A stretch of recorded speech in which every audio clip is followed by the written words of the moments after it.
Hi guys. All right, so here's our last section for the week. This is going to be pages 118 to 132. Okay, so this is part 3. It is the perspective of Summer. So this is Summer's point of view. She's the one narrating it. Okay, so the quote is, "You are beautiful no matter what they say. Words can't bring you down. You are beautiful in every single way. Yes, words can't bring you down." And that's from one of Christina Aguilera's songs. Okay, first chapter is Weird Kids. Some kids have actually come out and asked me why I hang out with the freak so much. These are kids that don't even know him well. If they knew him, they wouldn't call him that. Let me zoom in. There we go. Because he's a nice kid, I always answer, and don't call him that. "You're a saint, Summer," Zamina Chin said to me the other day. "I couldn't do what you're doing." "It's not a big deal," I answered her truthfully. "Did Mr. Tishman ask you to be friends with him?" Charlotte Cody asked. "No, I'm friends with him because I want to be friends with him," I answered. Who knew that my sitting with August Pullman at lunch would be such a big deal? People acted like it was the strangest thing in the world. It's weird how weird kids can be. I sat with him that first day because I felt sorry for him. That's all. Here he is, this strange-looking kid in a brand-new school. No one was talking to him. Everyone was staring at him. All the girls at my table were whispering about him. He wasn't the only new kid at Beecher Prep, but he was the only one everyone was talking about. Julian had nicknamed him the Zombie Kid, and that's what everyone was calling him. "Did you see the Zombie Kid yet?" Stuff like that gets around fast. And August knew it. It's hard enough being the new kid, even when you have a normal face. Imagine having his face. So I just went over and sat with him. Not a biggie. I wish people would stop trying to turn it into something major. He's just a kid. The weirdest looking kid I've ever seen, yes, but just a kid. The plague. I do admit August's face takes some getting used to. I've been sitting with him for 2 weeks now, and let's just say he's not the neatest eater in the world. But other than that, he's pretty nice. I should also say that I don't really feel sorry for him anymore. That might have been what made me sit down with him the first time, but it's not why I keep sitting down with him. I keep sitting down with him because he is fun. One of the things I'm not loving about this year is how a lot of the kids are acting like they're too grown up to play things anymore. All they want to do is hang out and talk at recess. And all they talk about now is who likes who and who is cute and isn't cute. August doesn't bother about that stuff. He likes to play Foursquare at recess, which I love to play too. It was actually because I was playing Foursquare with August that I found out about the plague. Apparently, this is a game that's been going on since the beginning of the year. Anyone who accidentally touches August has only 30 seconds to wash their hands or find hand sanitizer before they catch the plague. I'm not sure what happens to you if you actually catch the plague, because nobody's touched August yet. Not directly. How I found out about this is that Maya Markowitz told me that the reason she won't play Foursquare with us at recess is that she doesn't want to catch the plague. I was like, "What's the plague?" And she told me. I told Maya I thought that was really dumb, and she agreed, but she still wouldn't touch a ball that August just touched, not if she could help it. The Halloween party. I was really excited because I got an invitation to Savannah's Halloween party. Savannah is probably the most popular girl in the school. All the boys like her. All the girls want to be friends with her. She was the first girl in the grade to actually have a boyfriend. It was some kid who goes to MS 281, though she dumped him and started dating Henry Joplin, which makes sense because the two of them totally look like teenagers already. Anyway, even though I'm not in the popular group, I somehow got invited, which is very cool. When I told Savannah I got her invitation and would be going to her party, she was really nice to me, though she made sure to tell me that she didn't invite a lot of people, so I shouldn't go around bragging to anyone that I got invited. Maya didn't get invited, for instance. Savannah also made sure to tell me not to wear a costume. It's good she told me because of course I would have worn a costume to a Halloween party. Not the unicorn costume I made for the Halloween parade, but the goth girl setup that I'd worn to school. But even that was a no-no for Savannah's party. The only negative about my going to Savannah's party was that now I wouldn't be able to go to the parade and the unicorn costume would be wasted. That was kind of a bummer, but okay. Anyway, the first thing that happened when I got to her party was that Savannah greeted me at the door and asked, "Where's your boyfriend, Summer?" I didn't even know what she was talking about. "I guess he doesn't have to wear a mask at Halloween, right?" she added, and then I knew she was talking about August. "He's not my boyfriend," I said. "I know, I'm just kidding." She kissed my cheek. All the girls in her group kiss each other's cheeks now whenever they said hello, and threw my jacket on a coat rack in her hallway. Then she took me by the hand down the stairs to her basement, which is where the party was. I didn't see her parents anywhere. There were about 15 kids there. All of them were popular kids from either Savannah's group or Julian's group. I guess they've all kind of merged into one big super group of popular kids, now that some of them have started dating each other. I didn't even know there were so many couples. I mean, I knew about Savannah and Henry, but Zamina and Miles, and Ellie and Amos, Ellie's practically as flat as I am. Anyway, about 5 minutes after I got there, Henry and Savannah were standing next to me, literally hovering over me. So we want to know why you hang out with the zombie kid so much, said Henry. He's not a zombie, I laughed, like they were making a joke. I was smiling, but I didn't feel like smiling. You know, Summer, said Savannah, you would be a lot more popular if you didn't hang out with him so much. I'm going to be completely honest with you. Julian likes you. He wants to ask you out. He does? Do you think he's cute? Yeah, I guess. Yeah, he's cute. So you have to choose who you want to hang out with, Savannah said. She was talking to me like a big sister would talk to a little sister. Everyone likes you, Summer. Everyone thinks you're really nice and that you're really, really pretty. You could totally be a part of our group if you wanted to, and believe me, there are a lot of girls in our grade who would love that. I know, I nodded. Thank you. You're welcome, she answered. You want me to tell Julian to come and talk to you?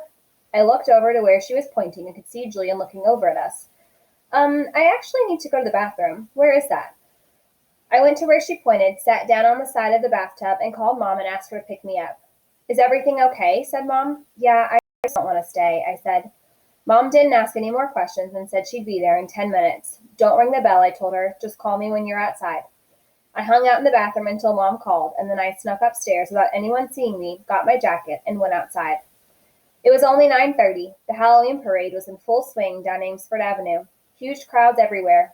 Everyone was in costume. Skeletons, pirates, princesses, vampires, superheroes, but not one unicorn. November. The next day at school, I told Savannah I had eaten some really bad Halloween candy and gotten sick, which is why I went home early from her party, and she believed me. There was actually a stomach bug going around, so it was a good lie. I also told her I had a crush on someone else that wasn't Julian, so she would leave me alone about that, and hopefully spread the word to Julian that I wasn't interested. She, of course, wanted to know who I had a crush on, and I told her it was a secret. August was absent the day after Halloween, and when he came back, I could tell something was up with him. He was acting so weird at lunch. He barely said a word and kept looking down at his food when I talked to him, like he wouldn't look me in the eye. Finally, I was like, Augie, is everything okay? Are you mad at me or something? No, he said. Sorry you weren't feeling well on Halloween. I kept looking for Bobo Fett in the hallways. Yeah, I was sick. Did you have that stomach bug? Yeah, I guess. He opened a book and started to read, which was kind of rude. I'm so excited about the Egyptian Museum project, I said. Aren't you? He shook his head, his mouth full of food. I actually looked away because between the way he was chewing, which almost seemed like he was being gross on purpose, and the way his eyes were just kind of closed down, I was getting a really bad vibe from him. What project did you get? I asked. He shrugged, pulled out a little scrap of paper from his jeans pocket, and flicked it across the table at me. Everyone in the grade got assigned an Egyptian artifact to work on for the Egyptian Museum Day, which was in December. The teachers wrote all the assignments down on tiny scraps of paper, which they put into a fishbowl, and then all of us kids in the grade took turns picking the papers out of the fishbowl in assembly. So I unfolded Augie's little slip of paper. Excuse me. Oh, cool, I said, maybe a little overexcited because I was trying to get him psyched up. You got the step pyramid of Saqqara. I know, he said. I got Anubis, the god of the afterlife. The one with the dog head? It's actually a jackal head, I corrected him.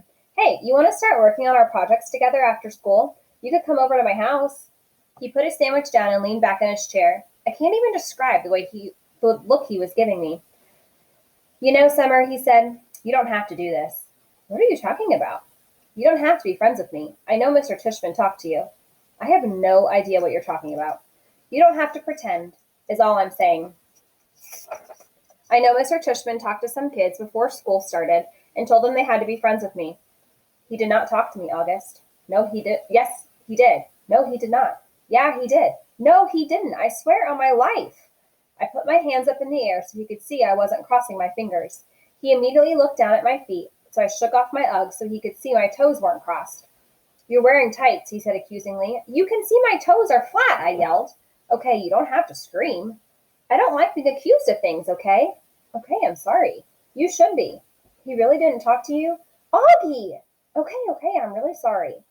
I would have stayed mad at him longer, but then he told me about something bad that had happened to him on Halloween, and I couldn't stay mad at him anymore.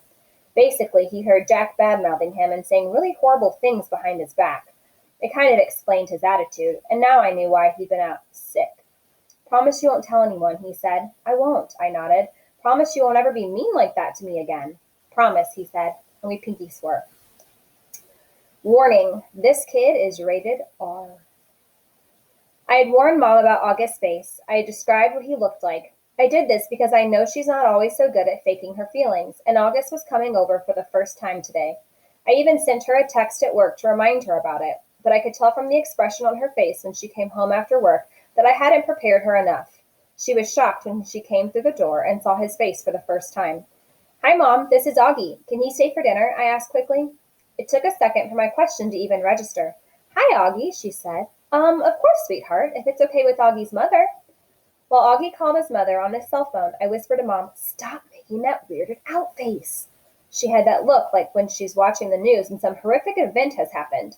She nodded quickly, like she hadn't realized she was making a face, and was really nice and normal to Augie afterward. After a while, Augie and I got tired of working on our projects and went to hang out in the living room. Augie was looking at the pictures on the mantel, and he saw a picture of me and Daddy. Is that your dad? He asked. Yeah. I didn't know you were, what's the word? Biracial? Right, that's the word. Yeah. He looked at the picture again. Are your parents divorced? I've never seen him at drop-off or anything. Oh, no, I said. He was a platoon sergeant. He died a few years ago. Whoa, I didn't know that. Yeah, I nodded, handing him a picture of my dad in his uniform. Wow, look at all those medals. Yeah, he was pretty awesome. Wow, Summer, I'm sorry. Yeah, it sucks. I really miss him a lot. Yeah, wow. He nodded, handing me back the picture. Have you ever known anyone who died? I asked. Just my grandmother, and I don't really even remember her. That's too bad. Augie nodded. You ever wonder what happens to people when they die? I asked. He shrugged. Not really. I mean, I guess they go to heaven. That's where my grands went.